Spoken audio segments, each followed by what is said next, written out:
Crímenes de guerra contra los médicos. Como una forma de aliviar algunos de los horrores del combate, la Convención Social y el derecho internacional hacen que algunas personas en el campo de batalla estén fuera del alcance de un objetivo deliberado. Sin embargo, en el fragor de la batalla, estas convenciones frecuentemente se ignoran y aquellos que deberían estar fuera de los límites son atacados deliberadamente. Las reglas y costumbres bélicas tienen siglos de antigüedad. Para el siglo XVIII, la mayoría de la clase de oficiales en un ejército estaría compuesta por la aristocracia, hombres de riqueza y privilegio. Estos individuos a menudo intentarían conducir la guerra de una manera caballerosa. Uno de estos involucraba el trato a los oficiales enemigos en batalla. El disparo deliberado a los oficiales se consideraba bárbaro y debía evitarse. Durante la Revolución Americana, aunque nunca fue una política oficial apuntar a los oficiales, el Ejército Continental creó una unidad de tiradores que utilizaban rifles de largo alcance altamente precisos, dándoles la capacidad de elegir objetivos específicos en contraposición a sus homólogos del ejército regular, que estaban armados con mosquetes de ánima lisa mucho menos precisos. Bajo el mando del hombre de frontera Daniel Morgan, estos rifles jugaron un papel decisivo en la batalla de Saratoga en 1777. Según la leyenda, Timothy Murphy, hombre de Morgan, disparó deliberadamente y mató al general británico Simon Fraser bajo sus órdenes.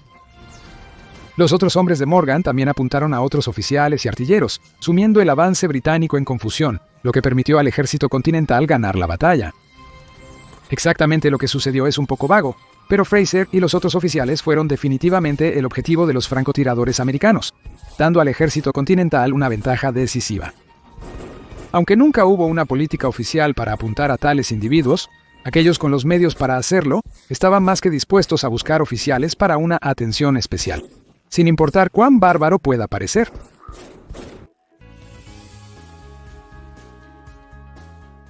Con el tiempo, las restricciones sobre los objetivos se plasmaron en tratados oficiales.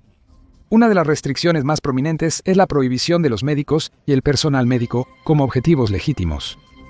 Sin embargo, algunas naciones no solo rechazaron estas directrices internacionales, sino que también convirtieron el objetivo deliberado a los médicos en una táctica estándar para sus fuerzas armadas.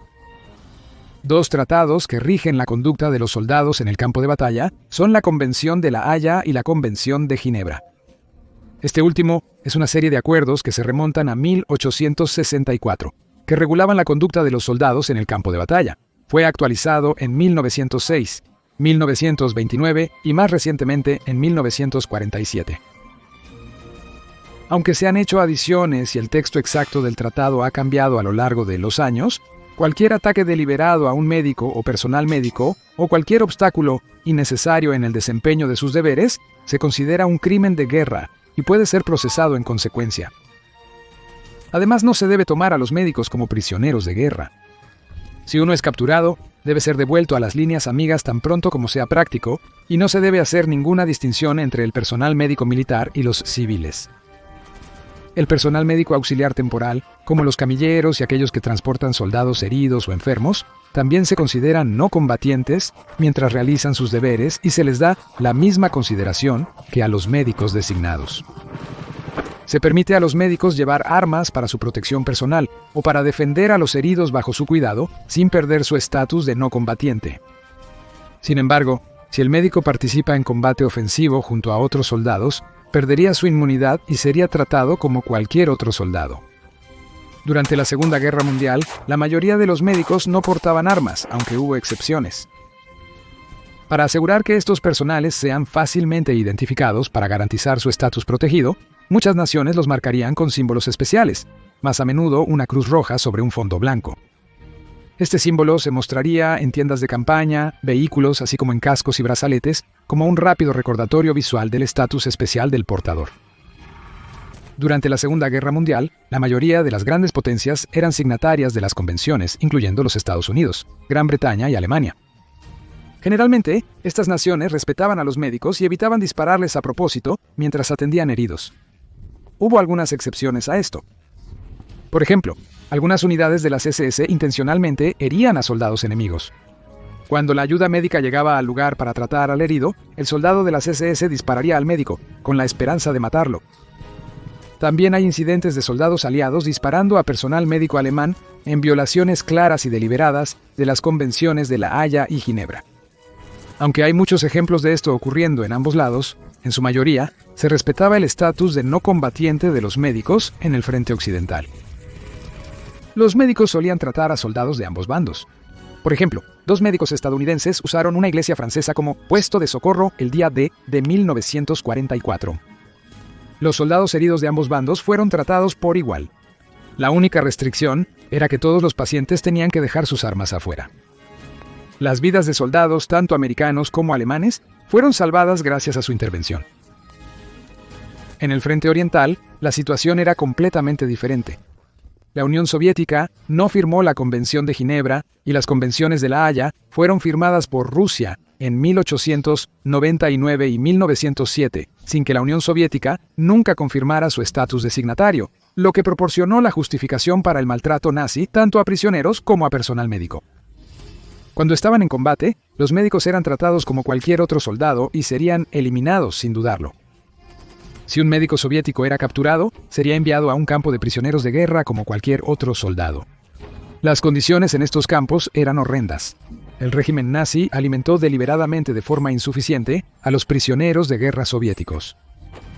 Los principales objetivos del esfuerzo bélico alemán en el teatro oriental de la guerra eran Lebensraum, o espacio vital, para los alemanes étnicos. Consecuentemente, tratar a los soviéticos, ya sean médicos, prisioneros o cualquier otra clase protegida con absoluto desprecio, contradecía a la ideología nazi. En respuesta, los soldados soviéticos tampoco respetaban a los médicos o personal médico alemán. La guerra en el frente oriental fue de una brutalidad incontable, con ambos lados cometiendo atrocidades contra el otro sin ningún respeto por el derecho internacional.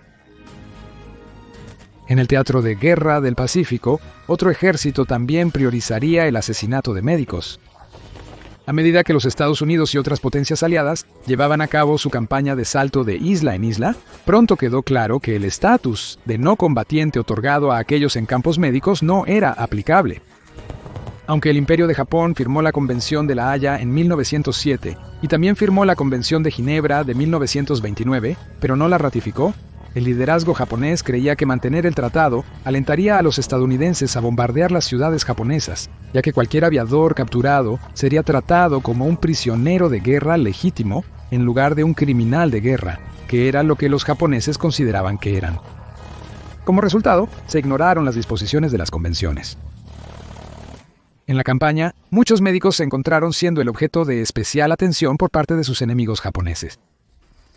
La Cruz Roja sobre un fondo blanco, que se llevaba tanto en cascos como en brazaletes, símbolos que en otros teatros proporcionaban un grado de protección, no hizo más que señalar al portador como objeto de especial atención. Los médicos y enfermeros eliminarían estos insignias y usarían los mismos uniformes que sus camaradas, ya que cualquier característica que los distinguiera como personal médico solo pondría sus vidas en riesgo innecesario. Además, los médicos y enfermeros en el Teatro del Pacífico rutinariamente portaban armas y luchaban junto a sus camaradas. Aunque era una violación directa de la Convención de Ginebra, tenía poco sentido seguir sus reglas, ya que el enemigo no respetaba la Convención de todos modos. El médico del ejército y receptor de la Medalla de Honor, Desmond Doss, notó la obsesión japonesa por atacar al personal médico. En una entrevista de posguerra, afirmó que para ellos los médicos eran los más odiados en el ejército. Harían lo que fuera solo para eliminarnos. Les enseñaron a matar a los médicos para destruir la moral de los hombres, porque sin el médico no había quien los cuidara. Todos los médicos portaban armas, menos yo. Fin de la cita. Como afirma Doss, la principal razón para atacar a los médicos era dañar la moral estadounidense. Si un soldado es herido, las acciones de un médico deberían marcar la diferencia entre la vida y la muerte. Si el médico fuera asesinado o incapacitado de alguna otra manera, no habría ayuda inmediata para ningún otro soldado herido.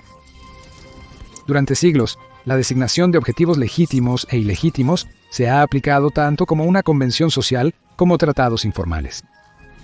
A pesar de las restricciones, muchos las han ignorado para obtener ventaja en el campo de batalla,